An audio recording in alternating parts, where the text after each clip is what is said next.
Bonjour et bienvenue à Génération P.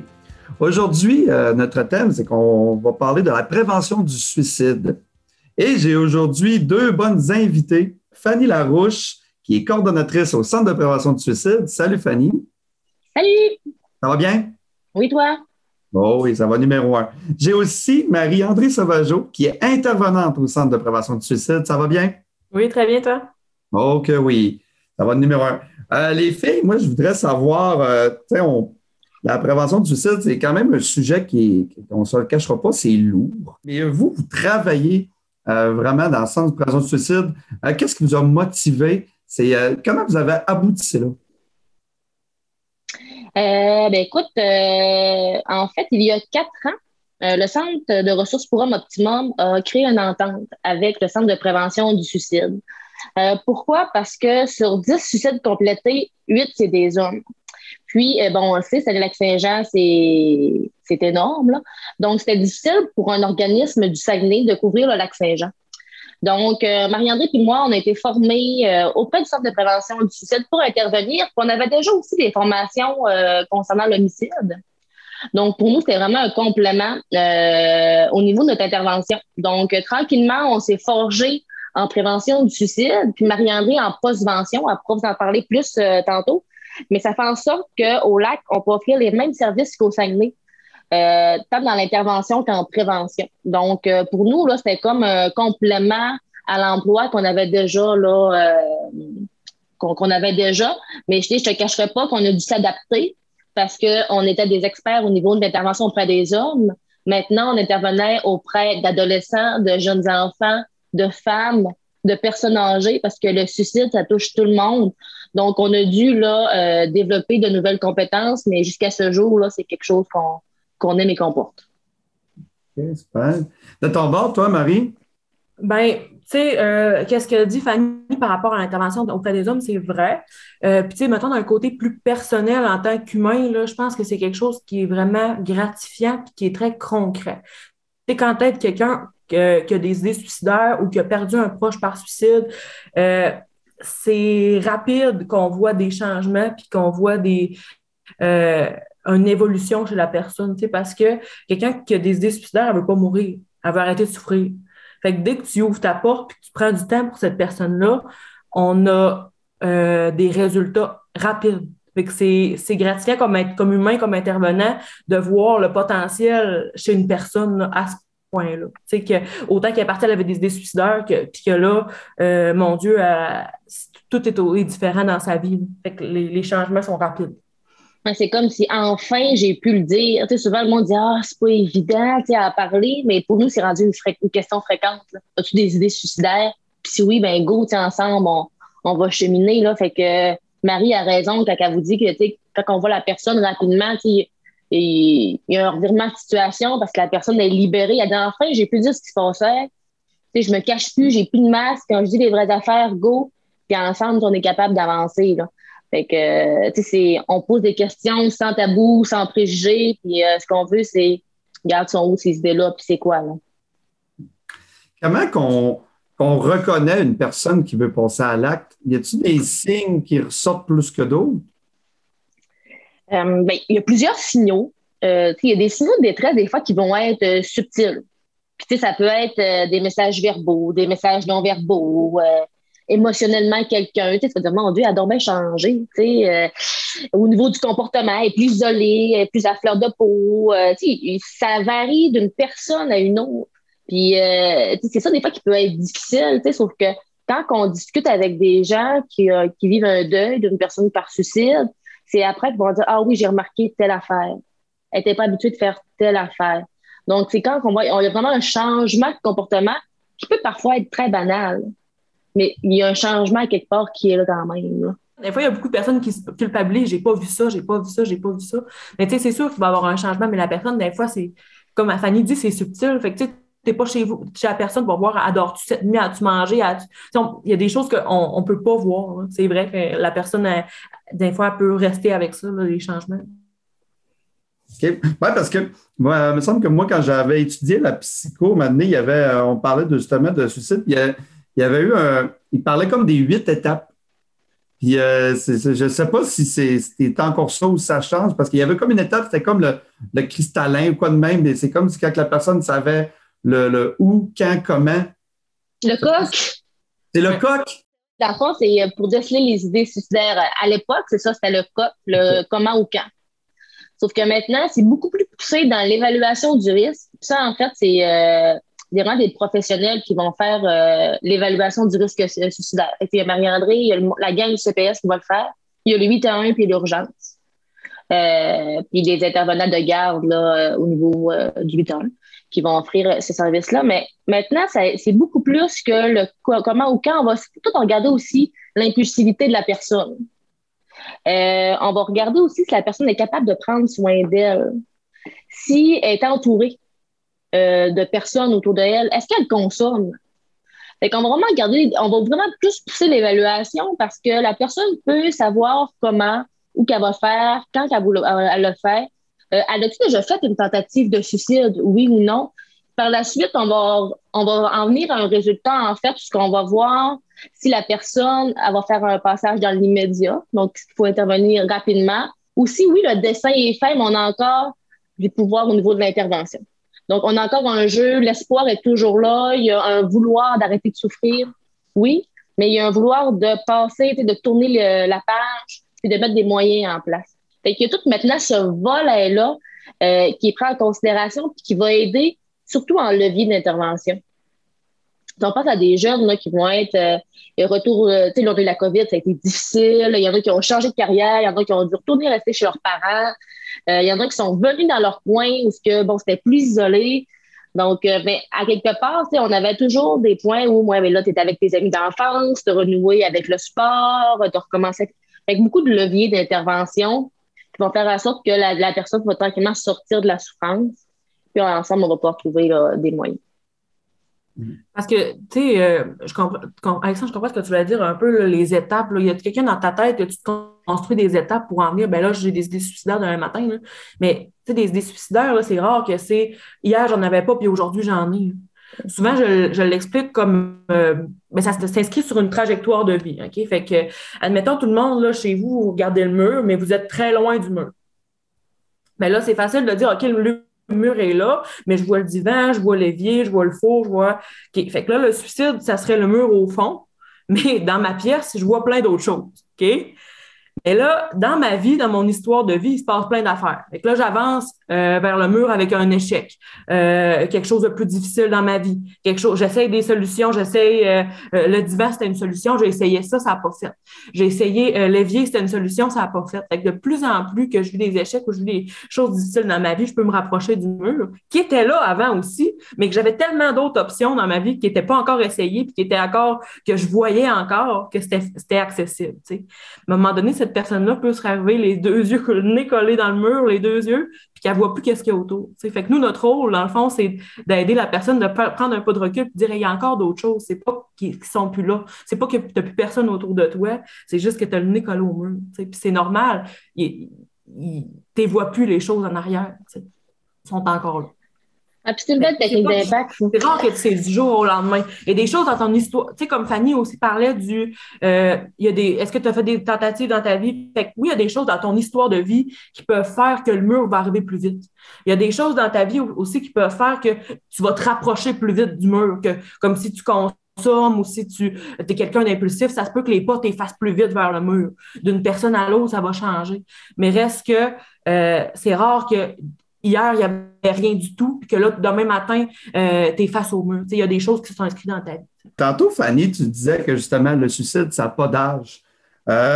C'est sûr qu'il doit y avoir sûrement une différence pour prévenir que ce soit sur un enfant, un adolescent, qu'une personne âgée ou même adulte. Là. C'est comment est-ce que vous prenez pour différents types d'âge? Mais, des fois, c'est même pas tant l'âge que l'individu en avant de nous. Tu sais, votre histoire est complètement différente que la mienne. Fait que, tu sais, on va vraiment s'adapter à la personne qu'on a en avant de nous. Ce que je te dirais qu'on va faire plus attention, c'est quand on va être auprès d'une personne âgée. Pour pas généraliser. Pour pas, tu sais, ça va vraiment être d'adapter à son vécu, son histoire. C'est comme Marie-André disait dans le passé. Ben, c'est important. Tu sais, pour nos jeunes, tu sais, des fois, une rupture amoureuse, ça peut être bien banal. Mais pour un jeune en avant de nous qui a, je sais pas, moi, fait des centres de jeunesse, qui a eu des liens d'attachement vraiment pas faciles, qui a eu un manuel d'adulte significatif qu'elle a perdu rapidement, que la travailleuse sociale de l'école est partie, puis que là, bang, ça se fait laisser, ben, cette personne-là, il faut la prendre avec tous ces petits morceaux, puis son intervention va être à sa couleur, à son image, puis les moyens qu'on va entreprendre, les mots qu'on va choisir, ben, ça va être pour elle. T'sais. Fait que c'est ça qui est de toute la particularité au niveau de l'intervention en prévention du suicide. C'est jamais ce qui va ressortir. Fait qu'il n'y a pas de... Tu sais, au niveau de la préparation, là, c'est général, les outils généraux, mais sinon, c'est vraiment adapté. T'sais, au niveau des jeunes, tout ce qui est rupture amoureuse, séparation des parents, harcèlement, c'est ça on arrive vraiment sans jugement. Puis là, je nomme les jeunes parce que bon, c'est génération P, mais pour les personnes plus âgées, ça va être la même affaire aussi. Des fois, il y a des personnes âgées que ça va être parce que ils ont perdu la mobilité de X, ils peuvent plus marcher, et puis ils ont perdu leur permis de conduire. On pourrait trouver ça banal aujourd'hui, en 2021, avec les moyens qu'on a, mais non, c'est une perte qui était significative pour eux autres. Fait que c'est tout vraiment, là, on est centré sur les besoins et la souffrance de la personne qu'on a en avant de nous. Puis, tu sais, un événement d'une personne à l'autre, il n'y a pas la même valeur. Là. Fait que, tu sais, c'est de pas aussi... ben, même pour les personnes autour de vous, là, dans la vie, là, c'est facile de dire, là, ben moi, dernièrement, là, je voyais beaucoup de choses circuler sur les réseaux sociaux, là, justement, des personnes qui ont fait des lettres de suicide qui se sont ramassées sur les réseaux sociaux. Puis là, je me suis arrêtée, puis j'ai lu les commentaires de ça. Puis des fois, je voyais des choses comme « Ah, il s'était juste fait laisser par sa blonde. » C'était juste ça. Ah, mais c'est parce que cette personne-là, là, de lire ça, là, il s'était juste fait laisser. Là. Ben, une autre personne, ça peut être de perdre son chien. Là. Mais quand c'est la goutte qui fait déborder le vase, ta goutte puis ma goutte, ça ne sera pas la même. Elle a la même valeur. Là. Fait que c'est d'apprendre la personne dans ses souffrances puis de valider ses souffrances comme il arrive. Si toi, c'est ta goutte, ben c'est ta goutte puis tu as raison. Là. C'est sûr que, justement, pour un jeune, c'est sûr, c'est quelque chose de difficile. On parle tout le temps, mettons, une séparation, quoi de même. Un jeune qui a le cœur brisé, c'est des sentiments nouveaux, c'est des sentiments qu'on n'est pas habitué de jongler avec. C'est sûr que ça doit être plus rough. Souvent aussi, j'entends souvent dire ça. Il y a des fois, il y a du monde qui vont dire « Ah, mais c'est pour attirer l'attention. » Tu sais, là, des fois, là, j'imagine que vous devez en voir pas mal de ça. Hein? Alors, quelqu'un qui, tu sais, elle lance un cri à l'aide, mais il y en a qui vont dire « Ah, elle fait ça pour attirer l'attention » ou « Ah, il fait souvent ça. » Tu sais, que vous en pensez de ça? Ben, dans ce temps-là, mieux vaut prévenir que guérir, j'imagine, c'est ça, hein, aussi. Mm-hmm. Ben, tu sais, en même temps, attirer l'attention, c'est de la souffrance aussi. Ouais. Tu sais, quand la personne, peut-être, mais t'es qui pour juger si c'est vrai ou non? T'as pas envie d'avoir ça sur ta conscience. Puis en même temps, quelqu'un qui a besoin d'attirer l'attention en faisant des cris à l'aide, peut-être qu'il n'y aura pas de passage à l'acte, mais en même temps, il y a sûrement de la souffrance en dessous de ça. Cette personne-là a besoin d'attention, cette personne-là a besoin de... Fait que, tu sais, oui, je peux comprendre des fois que les personnes sont épuisées. Parce que quand c'est tellement normal là, de dire, ça fait 4, 5, 6 fois qu'il nous fait ces menaces-là. Moi, je suis son amie. J'en peux plus. Puis j'ai plus envie de répondre à ça. Puis j'ai plus envie de donner d'attention parce que j'ai déjà donné. Puis après ça, je me rendais compte que c'était pas vrai, puis que c'était juste qu'il a exagéré sa situation ou quoi que ce soit. Puis moi, j'ai donné du temps, j'ai donné de l'énergie pour cette personne-là. Puis j'en peux plus, là, c'est après la 6e fois de... Ben, c'est pour ça qu'on existe aussi. Tu sais, parce que justement, c'est aussi essoufflant pour toi que pour la personne. Tu sais, c'est de la souffrance d'un bord comme de l'autre. Fait que, oui, cette personne-là a peut-être besoin d'attention, mais si c'est ça que tu penses, ben, c'est parce que tu n'es plus la bonne personne pour l'aider. Non, c'est ça. Puis, c'est ça. C'est un appel à l'aide. Fait que de voir pourquoi. C'est quoi le message qu'il y a derrière ça. Puis, quand tu veux dire ça, qu'est-ce que tu veux dire? Des fois, valider les perceptions. L'importance des mots. Des fois, il y a des gens qui ne seront pas sensibilisés par rapport à ça. Ils vont utiliser le terme et ne sauront pas nécessairement qu'est-ce que ça veut dire. Maintenant que tu sais qu'est-ce que ça veut dire, est-ce que tu as des idées suicidaires? Oui ou non? Puis de regarder aussi parce que faut pas être désensibilisé aux gens qui vont dire qu'ils veulent se suicider. Parce que quand il va le dire, s'il le dit puis il le fait, la 8e fois, maintenant. Fait que c'est d'intervenir, de toujours intervenir, puis de voir pourquoi, comment on peut faire, puis quelle est la souffrance, c'est quoi le message, le besoin derrière ça. Mais c'est drôle parce que quand on donne des formations ou des ateliers, on fait toujours un volet mythes et préjugés. Hein. Puis ça n'est une question. C'est qu'est-ce qu'on fait? La réponse, ben, tu sais, les personnes qui menacent, dans le fond, c'est pour attirer l'attention. Ben, tu sais, non, il y a une souffrance derrière ça, puis on va aller la chercher ensemble. Puis si on n'est pas le bon service, bon, on va faire référer au bon service, mais on va prendre la personne en charge. Mais tu sais, puis si c'est toi, admettons, là, que c'est ton ami, que c'est ta mère, ta soeur, peu importe, là, ben, c'est tellement normal d'être épousé, puis on existe aussi pour ces personnes-là. Parce que nous, on a des fois des personnes qui nous appellent juste parce qu'ils ont toujours des confidences d'une personne à la langue où ça devient lourd. Puis c'est normal, on est des humains, là. Ça devient lourd d'avoir quelqu'un dans notre entourage, notre proche qui souffre, puis qu'on ne sait pas quoi faire, puis qu'on n'a plus d'outils, puis on ne vous demande pas, en vous parlant, là, de dire devenez des intervenants pour tout le monde, là. Pas en tout. C'est justement de voir, ben, je t'ai soufflé, je t'ai cœuré, puis j'ai l'impression qu'elle veut juste attirer de l'attention, fait que je trouve bien de la référer. Ce qu'on va faire, c'est qu'on va vouloir aussi protéger les liens, parce que les deux personnes, dans ce cas-là, ont besoin d'aide. Donc, ça veut dire, bon, mais toi, maintenant, c'est que tu vas être son ami. Vous allez avoir du fun, vous allez avoir des échanges, tout ça. Puis nous, on va s'occuper des idées suicidaires. Fait qu'on va travailler à préserver le lien qu'il faut qu'il soit fort entre ces deux personnes-là. Puis tout l'accompagnement va se faire avec les deux, dans le fond, pour pas qu'ils perdent leur lien d'amitié. Parce que si, bon, on a toute une personne dans notre entourage avec qui on va se confier, puis on va être à l'aise, ben, on va apprendre à cette personne-là à lui dire, regarde, j'accueille ce que tu me dis, puis maintenant, ben, je vais te référer parce que je suis pas la bonne personne pour t'accompagner dans ce que tu vis présentement. Puis c'est correct de mettre ses limites, puis de référer aux organismes ou à un adulte significatif, en fait. Quand vous prenez en charge une personne, comment ça se passe? Est-ce que vous débarquez chez la personne, vous le cherchez? Puis justement, quand c'est fini, quand même, j'imagine que vous devez garder contact quand même avec cette personne-là pour un certain temps. Comment ça marche, là? Comment fonctionne ce principe-là?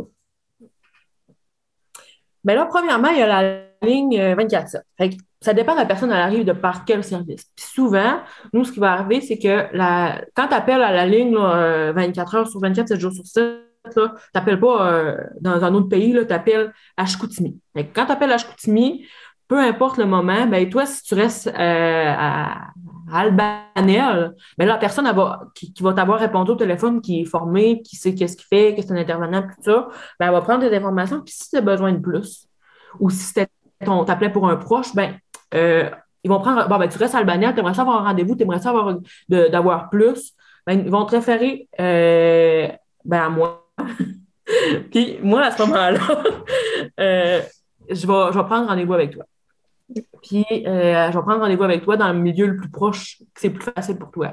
Ça peut être à l'école, ça peut être au CLSC de ta ville, ça peut être au Centre de ressources pour hommes, vu qu'on est des organismes qui collaborent ensemble. Et on en a un à Dolbeau, on en a un à Roberval. Fait que, tu sais, je vais prendre rendez-vous avec toi à l'endroit qui va être le plus pratique pour toi, le plus proche pour toi, parce que moi, je me déplace. Dans le fond, je couvre Maria-Chapdelaine, Domaine du Roi. Puis, à ce moment-là, ben, on va avoir un rendez-vous qu'on va pas s'asseoir ensemble puis voir ben, qu'est-ce qui se passe puis qu'est-ce que je peux faire pour t'alléger ça. Parce que probablement que tu as des idées suicidaires, mais que c'est pas ça que tu as envie. Tu as envie qu'il y a quelque chose en dessous de ça, puis tu as envie d'être supporté là-dedans, puis que c'est tes souffrances qui sont rendues trop lourdes, puis tu es rendu en face du mur, puis là, tu vois plus d'autre chose. Fait que je vais t'aider à OK, qu'est-ce qui se passe? Comment ça se fait qu'on en est venu là? Puis comment qu'on fait pour reculer de 2-3 pas? Là? Puis, tu sais, souvent après, ces personnes-là, ben, déjà, qu'on en ait parlé, qu'on ait regardé ça ensemble, puis qu'il soit validé, ben, c'était pas juste une rupture. J'ai raison d'avoir un peine de même. C'était pas juste des mauvaises notes à l'école. C'est normal que je me sente de même puis que j'ai l'impression que je suis au bout du rouleau, tu sais, puis qu'on regarde ensemble qu'est-ce qu'on peut faire puis mettre en place des choses. Ben déjà là, on vient de faire un grand bout de chemin. Tu sais, c'est sûr que je ne laisserai pas partir la personne comme ça. On va mettre des choses en place. Je vais m'assurer qu'elle se sent bien, qu'à la fin de la rencontre, ben, je suis en sécurité pour la laisser partir. Puis qu'elle aussi, elle se sent en sécurité, puis qu'après ça, ben, c'est sûr qu'on va se revoir, puis qu'il y aura des choses qui vont être... ça dépend de chaque personne, des besoins, mais on va faire des suivis. Puis on est chanceux, nous, au lac, parce qu'on peut personnaliser. Marie, elle va faire, la personne a besoin de 5 rencontres, ben, avoir 5 rencontres. On va faire de l'individuel. Au Saguenay, ça va être plus ligne téléphonique. Mais nous, vu qu'on n'avait pas le volet de la ligne, on peut, Marie, elle peut se dire, bon, ben, là, je vais faire 7 rencontres avec cette personne-là, puis après, ça va être qui? Les besoins, il y a un besoin. Ce besoin-là, quel organisme peut y répondre? Fait que là, il y a tout un volet de référencement qui va s'enchaîner. Puis, maintenant, les gens qui rentrent par la ligne, ils peuvent aussi communiquer avec nous sur suicide.ca. Fait que maintenant, parce que le clavardage en 2021, c'est rendu à la mode, fait qu'il faut s'adapter nous autres aussi. Fait que, on a un volet de clavardage en ligne, puis tel que la ligne, c'est vraiment les personnes qui ont des idées suicidaires, les personnes qui fréquentent une personne qui a des idées suicidaires, un professionnel, un parent. Donc, tu sais, quand tu arrives sur suicide.ca, là, tu coches qui tu es. Puis, dans le fond, là, tu vas être référé à la centrale. Puis, nous, la centrale, c'est à Chicoutimi. Fait que c'est à du monde de ta région administrative là, que tu parles, là, des intervenants formés pour intervenir au numérique, pour intervenir aussi sur une ligne téléphonique. Puis à ce moment-là, ben, ça nous est ramené là, pour ceux qui souhaitent avoir un suivi plus personnalisé. Là. Mais il y en a que la ligne puis le clavardage va répondre à un besoin. Puis c'est correct. Parce que c'est bon que tu fais là maintenant, tu sais, puis un coup j'ai ventilé, puis que j'en ai parlé, puis que j'ai quelqu'un qui m'a appliqué là-dedans, ou que peut-être j'avais juste une question aussi pour mon proche, ben écoute, je pense que je t'inquiète pour telle raison avec une personne, mais des fois, ça va être complété juste avec sur le chat ou bien sur la ligne téléphonique. Mais tu sais, s'il y a besoin de plus, ben puis t'es à Domaine du Roi ou à Maria-Chapdelaine, ben on peut offrir plus aussi. Puis on ne l'a pas dit encore, mais aussi je peux faire si tu as perdu un proche par suicide, tu sais, je peux faire des suivis avec ces personnes-là. Fait que, les deuils par suicide, c'est des deuils qui sont assez particuliers. Fait que, on rencontre des gens aussi à ce niveau-là. On est dans le mois de novembre, donc on est l'automne. Est-ce que c'est vrai, ça, qu'il y en a beaucoup qui passent à l'acte à l'automne? Ou c'est complètement un mythe? Ben, en fait, je te dirais que c'est pas qu'il y en a plus. C'est que le mois de fin novembre, c'est fin de la chasse. C'est des armes à feu qui sont mal rangées. C'est des accidents qui vont arriver. Parce que on le sait là, que, mettons, là, il y a 3 suicides, là, mettons, qui seraient complétés par arme à feu. Une fois sur les 3, ça va être avec un fusil qui lui appartenait pas. Fait que toute la prévention au niveau des armes à feu, là, c'est très important. Aussi, dans le mois de novembre, on parle beaucoup de prévention santé mentale, on va parler aussi de santé bien-être des hommes. Il y a des facteurs où, tu sais, la nature, bon, les changements d'heure, c'est plus difficile. Donc, il y a des facteurs, mais c'est pas que il y a pas plus de suicides, mais je vous dirais que le risque est présent. Tout dans le fond, moi, ce que je viens de nommer, là, des fois, le monde va banaliser au niveau des armes à feu. Tu sais, il laisse ça traîner, mais non. C'est prouvé, c'est un facteur qui est là. Nos hommes reviennent de la chasse.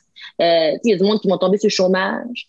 Il y a des facteurs précipitants, des facteurs de risque qui sont plus là, mais qu'on va retrouver à différents moments de l'année. Avec la COVID, présentement, il faut en parler si on est allé. Mais tout le monde vit cette crise-là d'une manière ou d'une autre. Donc, c'est important d'être à l'affût. Chaque journée, on reste à l'affût de qu'est-ce qui se passe, puis on sait que des fois, chaque matin peut être difficile. Puis là, présentement, en plus que là, c'est ça. La température n'aide pas. C'est important d'en parler. Puis on va en parler davantage, mais il y en a tous les mois de l'année. Ben, puis tu sais, c'est ça revient un peu à l'image que je faisais tantôt, là, quand tu avances vers le mur, là. Puis Fanny, elle parle de facteurs précipitants. Tu sais, dans ta vie, il y a des choses dans ton histoire de vie qui peuvent faire que tu en viens d'avoir des idées suicidaires. Il y a des choses aussi qui peuvent précipiter, qui peuvent faire que ça va aller plus vite. Puis il y a des éléments déclencheurs aussi qui peuvent arriver du jour au lendemain. Tu perds ta job, tu te fais laisser, qui peuvent faire que, en plus, tu as eu ça. Tu sais. Mais c'est pas vrai que si c'est pas quelque chose qui est dans ta vie, là, demain matin, l'automne arrive, là, tu vas avoir des idées suicidaires. Tu sais, c'est parce qu'il y avait déjà d'autres choses. Pas parce que l'automne, tout le monde se met à c'est ça. C'est fait qu'il y a beaucoup de choses comme ça qu'on dit, hey, ben là, cette journée-là, les gens vont avoir des idées suicidaires. Ben non, tu sais, c'est que il y avait déjà de la souffrance, il y avait déjà. Puis là, ça accentue ce sentiment-là, mais c'est pas quelque chose qui n'existait pas, là. Comme des fois, quand on parle souvent du mythe aussi, ben si t'en parles, tu vas lui donner des idées, puis des émissions qu'on a vu passer, qu'il y avait des suicides, tout ça, ben ça va pas donner l'idée, ça va pas cette émission-là, elle va pas faire que hey, j'avais pas d'idée suicidaire, puis là j'ai vu ça, puis non, mais ce que ça va faire, c'est que pour des personnes qui étaient déjà à risque, qui avaient déjà des souffrances, ben là, ça va réveiller quelque chose. Là, ça va peut-être faire hey, ben cette personne-là, dans l'émission que j'ai vue, elle a utilisé ce moyen-là, elle avait les mêmes souffrances que moi, puis elle y a pensé, puis fait que ça va valider un peu, mais c'est pas quelqu'un qui était pas souffrant, là. Que ce soit l'automne, que ce soit une émission, que ce soit n'importe quoi, ça va pas créer quelque chose, ça va juste accentuer quelque chose qui était déjà là. Oui, puis c'est vrai ce que Marie a dit souvent, là, le monde, ils vont dire, oh, j'ose pas y demander, là, d'un coup, je donne une idée. Ben, non. Au contraire, enfin, c'est plus ça, enfin, je peux en parler. C'est vraiment un soulagement de dire les vraies affaires. D'arrêter de faire semblant. Ils font semblant pendant toute la journée. Y en a-tu d'autres des mythes? Parce que là, on est là-dedans. Il y en a pas mal, ouais, c'est ça, il y en a-tu pas mal que justement, il faut briser ces mythes-là? Ben oui, vraiment. Tu sais, mettons, genre, quelque chose que, ben, moi, je serais pas capable. Moi, je suis pas gay. Ouais. Il est vraiment. Comment t'as dit, Fanny? Il faut être lâche. Faut être lâche. Ben, je suis pas courageux, moi, mettons. Ouais, je suis pas assez courageux, je serais pas gay, moi, de faire ça. Il est vraiment lâche, il n'a pas pensé à sa famille. Fait que, tu sais, d'un extrême ou l'autre, d'être lâche ou d'être courageux, de donner un qualificatif positif ou négatif à ce geste-là, ben, c'est d'oublier que, dans le fond, cette personne-là est ni courageuse, elle est ni lâche, elle est souffrante. That's it. Tu sais, on parle souvent de, il s'est manqué. Il a réussi. Fait que, tu sais, c'est encore là de mettre c'est positif, c'est négatif. Tu sais, cette personne-là qui vient de faire une tentative, puis qu'en plus, tu t'es dit, il s'est manqué, là. Mais probablement qu'il il en est à pas la même première affaire qu'il a l'impression qu'il a manqué dans sa vie ou qu'il a l'impression qu'il vit des échecs, tu sais. Fait que tu dis en plus qu'il a manqué son suicide, tu sais. Fait que les idées suicidaires ou les actes de passage à l'acte, c'est ni positif, c'est ni négatif. C'est juste, ben, c'est désagréable parce que c'est de la souffrance, tu sais. Oui, c'est ça. Puis, tu sais, ce qui va ressortir aussi, c'est la personne là, devrait faire tout seul ses démarches là, si elle veut s'aider. Ben, des fois, elle n'est pas capable. Tu sais, comme Marie, tantôt, elle faisait le chemin, là, elle ne voit plus les solutions. Fait juste de le nommer, puis gars, moi, je sais vers qui aller. Marie-André est là. Ben, je vais t'amener vers Marie. Je l'ai entendue sur un balado. Elle semble vraiment sa coche, on va l'appeler. Ben, c'est comme ça. Ce n'est un mythe. Pas parce qu'elle veut pas s'aider, c'est parce qu'elle est face au mur. Pas parce qu'elle n'a pas de vouloir de s'en sortir. Là. Puis, Marie, elle a nommé au début, souvent, on dirait, la personne, là, elle voulait vraiment mourir. Non. Elle voulait arrêter de souffrir. Fait que c'est tout ça qu'on va démystifier à travers des préventions, des promotions. On va aller dans des milieux de travail, on va aller dans des organismes communautaires, on va avoir des groupes de personnes de tout âge. C'est ce qu'on va leur expliquer, puis qu'on va ramener aussi, c'est un enjeu de société aussi, des fois, de faire semblant, d'ignorer quelqu'un parce qu'il souffre. Je vais me mêler de mes affaires. Ben, dans ce cas-là, ça ferait bien de ne pas se mêler de ses affaires pour des bonnes raisons. Mais, puis tu sais, en même temps, là, je peux comprendre là, quand que tu poses la question, mais là, si je pose la question, ça donne l'opportunité à l'autre qu'elle me dise oui. Puis si elle me dit oui, c'est que je fais avec ça. Tu m'appelles? Ben, c'est ça l'affaire, tu sais. C'est ça qu'on veut dire aux gens, tu sais. Oui, parce que c'est vrai que quand c'est pas le fun de parler de ça là, pour monsieur, madame, tout le monde, de dire, OK, cette personne-là, je l'aime, je m'inquiète pour elle, mais là, si je demande si elle a des idées suicidaires, puis qu'elle me dit oui. Fait que là, c'est gros, là. Là, c'est un coup que j'ai ça, là, c'est que j'ai ça dans mes mains, puis là, il faut que je gère ça. Puis, dans le fond, ce qu'on veut dire aux gens, c'est pas en posant la question, là, tu ne deviens pas responsable de la vie de la personne. Hein. Au contraire, ben là, tu as donné une force à cette personne-là de parler, de dire, OK, ben j'ai le droit d'avoir eu ces idées-là, puis je suis valide dans ce que je vis. Mais à ce moment-là, ben toi, tu peux juste prendre le téléphone et appeler quelqu'un d'autre. Tu n'es pas obligé de rester avec ça. Tu n'es pas obligé d'avoir la vie de la personne entre les mains. C'est pas ça qu'on dit aux gens en posant la question. Là. Pas ça la job qu'on vous remet, là, puis... Non. C'est pour ça qu'on forme des sentinelles aussi. Parce que dans la vie, là, tu peux être sentinelle. Puis c'est vraiment le fun parce que, dans le fond, toute personne de 18 ans et plus qui n'a pas d'idée suicidaire, qui n'est pas médecin, puis policier, puis ambulancier, ni intervenant, peut être sentinelle, dans le fond. Fait que c'est des personnes dans la communauté avec les clientèles plus à risque, plus vulnérables, qu'on va former pour repérer et référer. Fait que, OK, j'ai vu, je regarde, je pose la question. Il y a vraiment comme un organigramme, là. Je vais comme regarder la personne, je vais vérifier son état, je vais regarder si la personne a des idées, oui ou non. Si elle n'en a pas, ben, elle fait pas pareil. Fait que je vais dire non, mais on va appeler un organisme, je vais te référer. Ou, OK, oui, tu as des idées suicidaires, on va appeler le CPS. Ils vont t'accompagner. Le premier soin. Oui, même affaire. Genre, c'est comme passer ta carte de premier soin.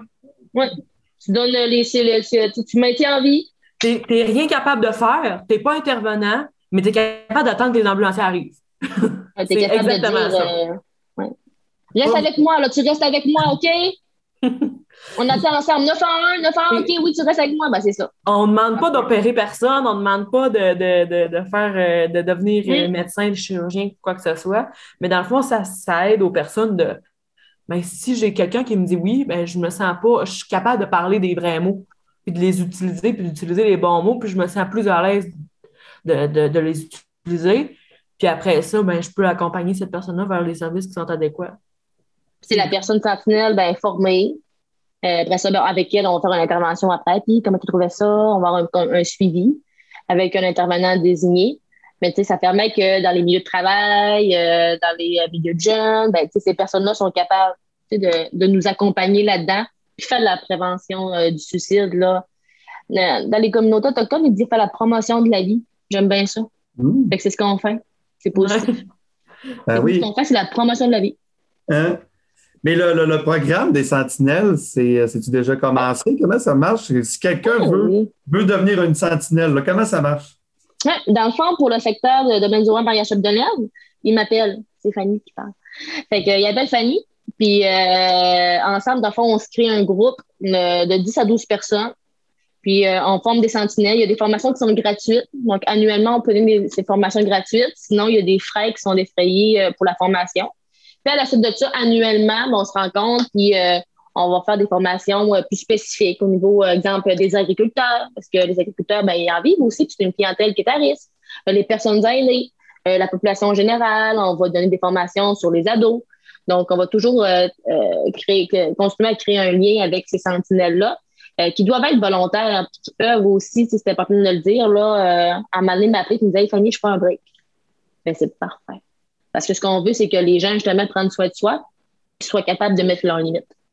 Donc, mais c'est ça. Fait que nos sentinelles sont sur le terrain, sont nos yeux. Et quand il y a quelque chose, ben, ils nous appellent. Ah, c'est bon. Tantôt, Fanny, tu disais, avec le fameux mythe, on ne parlera pas de suicide, ça va y donner des idées. Est-ce que vous avez l'impression que, justement, à cause de cette idée-là, mettons, c'est comme s'il y avait du monde qui vous fermait un peu la porte par rapport à la prévention. Tu sais, justement, des fois, prévention du suicide. Ah non, on ne voudrait pas les inviter. Ça va inciter le monde à vouloir se suicider. Est-ce que vous avez l'impression, des fois, de vivre ça? Ouais, c'est pas sexy parler de suicide, là. On va souvent les derniers organismes là, à être appelés ou dans les entreprises, on n'osera pas d'un coup ou souvent, ça peut arriver même qu'il y ait des suicides dans des milieux, puis on va dire on va aller faire une postvention, puis les gens vont refuser qu'on aille encore. Il y a beaucoup de préjugés encore, puis il y a beaucoup encore, ça c'est mon avis personnel, là, de préjugés quant à la demande d'aide. De reconnaître dans un milieu qu'il y a de la souffrance, de reconnaître que quelqu'un va pas bien. Des fois, on est encore mal avec ça.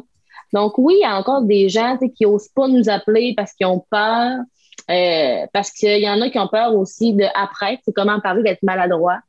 Mais c'est tout un travail qu'on a à faire. Nous, on parle avec ces mots-là chaque jour de notre vie. C'est coutume pour nous poser la question. Donc, c'est de nous faire confiance, je pense.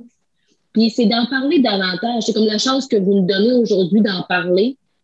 Le fait qu'on soit capable de rire pareil, puis ça démontre que c'est un sujet qu'on doit parler avec nos jeunes, avec nos moins jeunes. Puis les personnes qui sont pas à l'aise, ben, c'est de nous appeler et de dire « Je comprends, mais je suis pas game de vous faire venir chez nous parce que j'ai peur de telle affaire. Ben, c'est beau, ensemble, on va en parler. Tu sais, parce qu'avant, on n'en parlait pas. Mhm. Puis combien de personnes, tu sais, qui vont vivre des suicides puis qui n'oseront pas le dire que c'est un suicide encore aujourd'hui, tu sais, par peur de se faire juger des autres.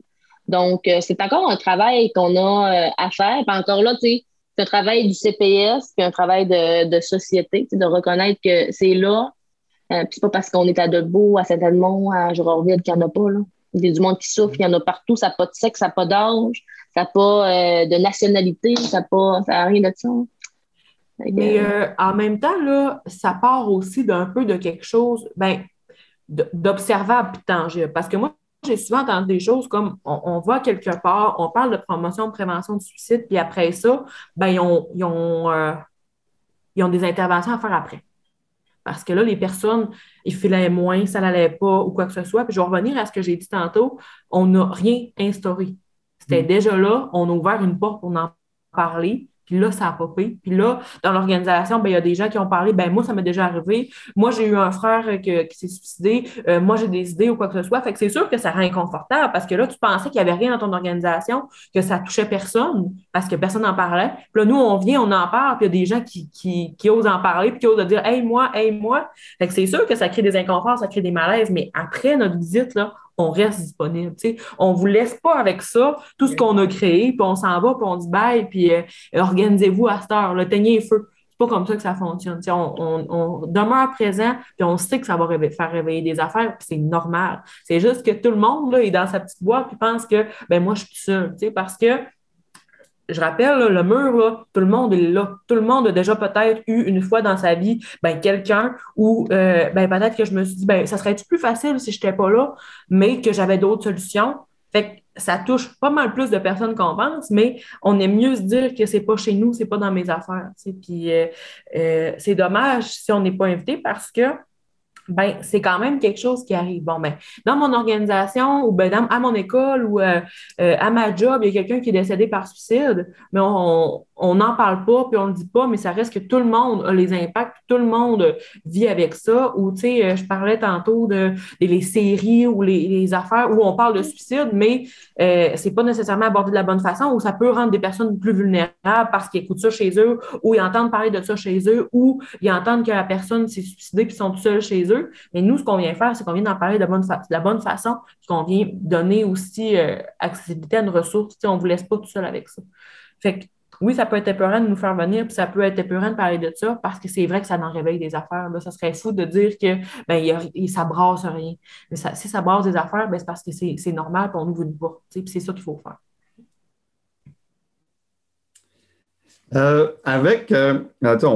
Justement, on va dire, comme tu as dit tantôt, on est quasiment obligé d'en parler. Avec la pandémie qu'il y a eu, puis tout le confinement et tout, est-ce que ça a été pire?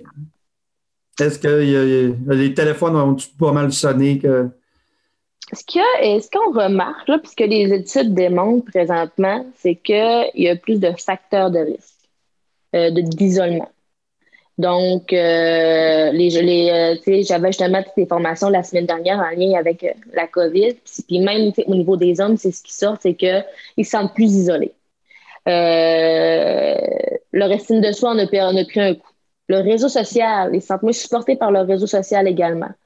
Il y a des parents qui vont être plus craintifs quant à le temps d'utilisation des réseaux sociaux de leur enfant. Fait qu'il y a des enjeux qui s'ajoutent. La consommation également. Donc, c'est plus des facteurs de risque qui vont s'ajouter à ce qu'il y avait déjà ou si un jeune n'en avait pas. L'anxiété aussi qui a augmenté chez certains jeunes, mais aussi chez certaines femmes qui étaient travailleurs essentiels. Là, on va en parler, les travailleurs essentiels n'ont jamais arrêté. Ils ont des facteurs de vulnérabilité qui se sont ajoutés à ce qu'ils portaient déjà dans leur rôle à la maison. Ils la vivent aussi en pandémie, là, les garderies fermées. Je n'étais pas seule qui la vivait, là, il y en a d'autres. Là. Fait que, c'est vraiment des facteurs qui se sont ajoutés. Maintenant, en même temps, ça va un peu avec la question que tu posais tantôt, Alexandre, de pourquoi on ne nous invite pas. Mais je pense que c'est important plus que jamais de nous inviter pour que les jeunes qui ont des facteurs de risque, qu'on puisse tout de suite en parler et qu'ils ne se rendent pas à avoir le comment ou quand. Mais plus dans, OK, le jeune se rend compte que, ouais, là, je file pas. OK, oui, c'est vrai, telle chose, ça m'affecte. Bon, mais maintenant, qu'est-ce qu'on va faire? Tu sais, c'est d'agir le plus rapidement possible sur le terrain pour pas que, justement, les lignes soient engorgées ou notre CIE soit engorgé, les hôpitaux soient engorgés. Que, tu sais, on fait partie de la solution. Puis c'est pour ça qu'on fait de la prévention puis de la promotion des services parce que on peut agir dès le début où un facteur de risque arrive, ben nous, on a des solutions. Puis on a des contacts, puis on connaît les organismes, puis on est sur le terrain. Fait que je pense que c'est plus dans cette façon-là qu'on voit de l'augmentation. Ce qu'on voit aussi, c'est des parents inquiets. Puis ils savent pas comment faire. Ils savent pas comment en parler. Comment discuter avec leur enfant. Ben, tu sais, nous autres, c'est rendu qu'on clavarde. Pour faire l'intervention, ben go, clavardez si votre enfant parle de cette manière-là. C'est pas efficace. Puis, il y a 10 ans, on l'aurait jamais dit de faire ça. Mais présentement, si on est capable faire sortir des mots, puis des perceptions, puis des émotions par texto, ben go, tu sais. Puis nous, on va pouvoir vous accompagner là-dedans. Fait qu'on a beaucoup de proches qui s'inquiètent, puis de leurs jeunes, de leur mère, tu sais, de n'importe qui. Il y en a qui ont perdu leur emploi. C'est un facteur de plus, tu sais. C'est ça qui ressort, tu sais. Puis la souffrance est présente à différents degrés, constamment. Puis, tu sais, ce qui n'est pas évident, c'est que les intervenants de la ligne sont aussi dans la crise, puis ils font un excellent travail. Tu sais, c'est habituellement quand on gère quelque chose, on n'est pas dans la crise, nous autres. Mais là, dans la COVID, on gère la crise dans laquelle on est. Tu sais. Donc, mais ils ont été outillés, ils reçoivent des supports, donc ça fait en sorte qu'il n'y a pas la qualité de l'intervention est pas touchée du tout. Le personnel est vraiment soutenu, puis est accompagné, puis ils sont jamais seuls. Tu sais, comment ça fonctionne là, quand il y a de la ligne téléphonique, il y a tant 2 à 3 intervenants, puis il y a tant des gens en backup. Fait que, jamais il peut y avoir un flop là, dans une intervention, elle va être reprise, il va y avoir quelque chose qui va être fait, il y a des moyens qui sont mis en place. Mais tout ça pour dire que c'est pas qu'il y a plus d'idées, c'est qu'il y a plus de facteurs qui sont présentement. Oh, puis, tu sais, c'est de tous âges. Là. Tout le monde est touché dans cette crise-là. Fait que c'est de bas âge là, qu'il y a des facteurs qui sont mis de côté. À partir de quel âge qu'on doit commencer à parler de suicide avec notre enfant? Tu sais, parce que j'imagine qu'il y a une méchante différence entre soit un enfant de 4 ans ou un enfant de 7 ans. On ne va pas y aller de la même manière. On y va vraiment comme avec le feeling de l'enfant ou à la minute qu'il commence à nous poser des questions? Tu sais, Marie, tu diras ton opinion aussi là-dessus. On a des outils là, au CPS pour intervenir auprès des jeunes plus jeunes. Souvent, ce qu'on voyait, c'était qu'on allait utiliser il est parti faire de dos. Tu sais, quand on parlait du suicide ou de la mort chez le plus jeune, ça fait en sorte que ça crée beaucoup d'anxiété chez les jeunes, de peur de ne pas se réveiller. Mais lui, de ne pas se réveiller, mais de maman, toi, tu ne te réveilleras pas. Donc, c'est particulier, puis ça dépend de la maturité, ça dépend du contexte du jeune. Ils ne sont pas obligés de tout savoir, mais il ne faut pas mettre ça beau non plus parce que c'est pas vrai que c'est beau, mais on peut mettre quelque chose de. On peut déposer quelque chose, un jeune qui perd sa maman, on peut faire quelque chose de significatif pour la perte de la maman, je sais pas moi, créer un rituel ou quoi que ce soit, mais de nommer qu'elle s'est endormie, je pense pas que c'est retardé les explications à plus tard. Maintenant, de dire les moyens qu'elle a utilisés, c'est pas nécessaire. Fait qu'on va adapter, puis on va regarder aussi à la famille comment que eux, c'est un accompagnement qui se fait ensemble, eux, comment ils voient ça. L'enfant, présentement, réagit comment? Le milieu, comment le milieu réagit aussi, comment ça a été fait, des fois ça a un impact aussi, dans le moyen qui a été utilisé. Quand on va tomber aussi avec des jeunes, plus vieux, 10, 12, 13, 14, ou qu'on va tomber dans l'adolescence, ça va être de prendre le temps de regarder avec eux parce que souvent ils peuvent se sentir coupables ou ils peuvent mettre la faute sur l'autre parent, exemple. T'sais. Donc, c'est vraiment un travail qui va se faire avec la famille. Mais souvent, ce qu'on va ramener, c'est de ne pas rendre ça comme avec le sommeil, comme je le disais tantôt. Puis ce qui est le fun, c'est qu'on a créé vraiment des outils adaptés. C'est une histoire, enfin qu'un dauphin. puis un arc-en-ciel. Puis ça fait en sorte à l'enfant de l'expliquer. Puis lui, il va se créer son monde, il va créer ses réflexions, puis ça va être correct, tranquillement. Ça va être de l'accompagner dans ce qui s'est créé. Dans l'évolution aussi, quand il va vieillir, il va avoir d'autres questions, puis ça va être de l'accompagner au fil du temps avec ces questions qui vont changer puis qui vont évoluer. Puis, tu sais, là, on parle de décès par suicide, mais tu sais, au niveau, tu sais, parce qu'on a déjà entendu ça, là, le suicide chez les très jeunes, là. Mais à ce niveau-là, c'est plus difficile parce que la conception de la mort n'est pas la même. Hein. Fait que c'est difficile de dire est-ce que c'est des suicidaires ou c'était je savais pas que j'allais pas me réveiller ou je savais pas que j'allais pas moi quand je regarde des vidéos ou quand j'écoute un film, il revient mon personnage ou il revient je peux réécouter mon film une deuxième fois puis il meurt pas, tu sais, je voulais que mon parent s'occupe de moi, mais fait que tu sais la conception de la mort à un certain âge c'est très flou, fait que c'est pas pareil, fait que tout ce qui est idée suicidaire quand on est très jeune, là c'est très différent là, que quand on sait ce que c'est la mort. Oui, puis il y a tout un travail de perception, justement, là, chez les jeunes, qui vont être travaillés, quand ils vont nommer que moi aussi, je vais me suicider, OK, on va regarder, qu'est-ce qu'il y en a. Puis, qu'est-ce qui est important à ce niveau-là, c'est qu'on va aller chercher des ressources. Un psychologue, un pédiatre, pour nous accompagner là-dedans, pour que ce petit coco-là ait toutes les. Parce qu'encore là, il y a quelque chose en arrière de ces mots-là. Quand que je vous dis que jamais on va prendre à légère le mot suicide, c'est ça. Fait on va mettre ce qu'il faut, tous les services auprès des enfants. Puis, quand il y a des suicides dans une famille, là, habituellement, la communauté va se déployer pour venir en aide à cette famille-là, mais les organismes aussi aux alentours vont se mobiliser. Puis les professionnels encore là, c'est important de les accepter. C'est pas obligatoire d'avoir une postvention puis de faire venir Marie-André chez vous. Sauf que Marie-André va arriver humblement avec tout son bagage d'intervenante, mais aussi humainement. Fait que qu'il va avoir la place à l'émotion. Oui, pour expliquer, là, dans le fond, parce qu'on parle beaucoup de prévention depuis le début. Là. Prévention, c'est on va prévenir un événement. Fait quand on parle de suicide dans les milieux, dans les écoles, tout ça, c'est toujours la prévention. Quand je vais parler de postvention, c'est vraiment après un décès. Postvention, c'est après. Fait après un décès par suicide, je peux être invitée soit chez des salons funéraires ou d'aller chez les personnes. Là, c'est à ce moment-là, je peux me déplacer vraiment dans votre salon. Tu sais, que ce soit vraiment personnalisé. Puis avec les personnes proches de la personne qui est décédée, on va s'asseoir ensemble, on va en parler avec les vrais mots de la bonne façon. Puis on va adapter les services. Et qu'on peut être plusieurs à ce moment-là. Fait que dès qu'il arrive un événement, on va aller décortiquer ça, puis on va aller vraiment, quand ça vient d'arriver, quand c'est prêt, c'est pas facile là, de vivre ça. Fait qu'on accompagne vraiment les gens dans ce processus-là. Puis on peut les suivre après aussi. Il y a des affaires qu'on a dit qui sont importantes à retenir. Mettons, là, une personne qui a des idées suicidaires, c'est une personne qui veut mourir, c'est une personne qui veut arrêter de souffrir. On demande à personne autour qui a écouté ça de devenir un intervenant ou de devenir un sauveur.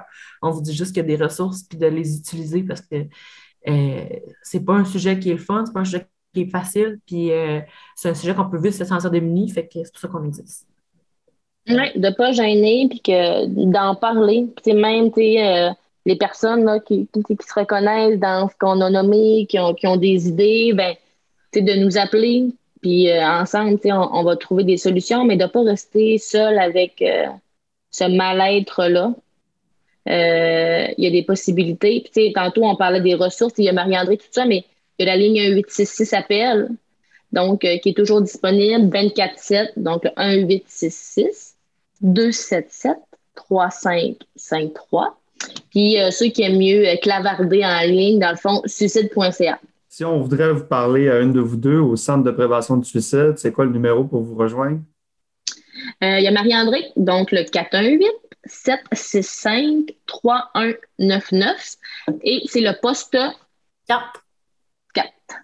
Pas faire le saut là, parce que, comme on a dit au début, là, je ne sais pas si on l'a dit, oui. On collabore, le Centre de ressources pour hommes puis le Centre de prévention du suicide. Fait que moi, je porte 2 chapeaux. Fait que quand vous appelez, vous allez tomber sur la boîte vocale du Centre de ressources pour hommes, mais vous allez me parler quand même. Moi, merci les filles de nous avoir éclairés sur le sujet, de nous avoir parlé. Puis justement, on n'en parle pas assez. Ou bien on en parle, mais pas bien. Ouais. Je pense que justement, donc c'est super bon. Merci beaucoup, Marie-André. Merci. Merci. Écoute, ça fait plaisir. Merci aussi beaucoup à Fanny. Hey, merci. Merci à toi. Moi, je vous dis merci aussi. Merci au Carrefour Jeunesse Emploi pour ce beau projet de Génération P. Je remercie aussi la Télé-Audio-du-Lac pour le matériel et tout le petit bricolage. Et aussi, merci à vous tous de continuer de nous suivre. Nous, on se retrouve une prochaine émission. Je m'appelle Alexandre Boudreau. À bientôt!